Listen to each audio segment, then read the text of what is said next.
All right, that's a guy who wants, obviously, President Trump to do even more and follow up on the missile attack last week. And, of course, now with these revelations that the Russians knew in advance what Assad was up to and what he was planning, it had some, obviously, drama ahead of the big meeting this week between the Secretary of State and his Russian counterpart. Let's talk to former CIA Director Jim Woolsey. Jim, what do you make of what this guy is saying? Look, we like what you're doing, and Mr. President, we're impressed the fact that you followed up on this, your own line here about what constitutes horror, but that he's going to keep doing it, and we've got to topple the regime. That's a slippery slope, isn't it? It is. He's got a very good substantive point. I've been in 4 negotiations, long ones with the Russians, and one I headed up, and they are always going to play games with you. They are always going to know ahead of time what's going on. And the thing that is important to realize is that if they're at some kind of strategic disadvantage, as they were in one of my negotiations, the Berlin Wall had just gone down. And let me tell you, we had very nice Russians working with us. And if you have something like that, you can affect the outcome. In the mid-1980s, the price of oil went down to $10 a barrel.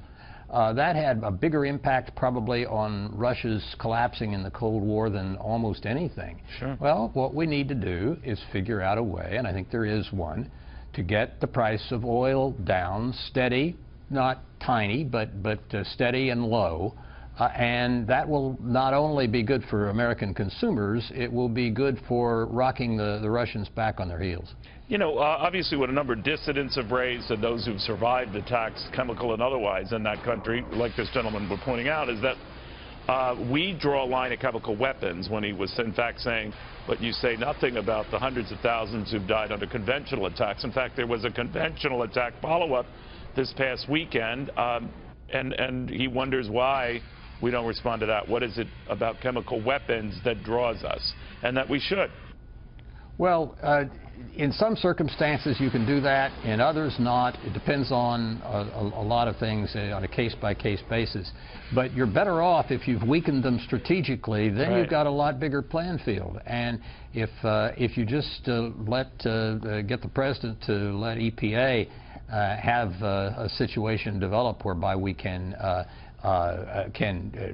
buy at the pump something other than just gasoline. We can buy methanol, we can buy this, we can buy that.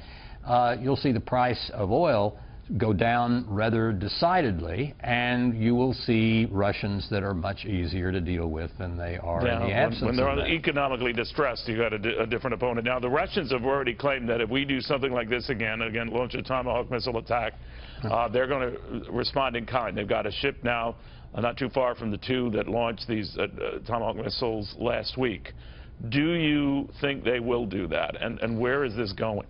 I don't know. It could spiral out of control. It's a tense situation, and it's one of the number of reasons that you want to, if they want to play checkers, let's play chess and take them down in a different way than they expect, undercut their economy.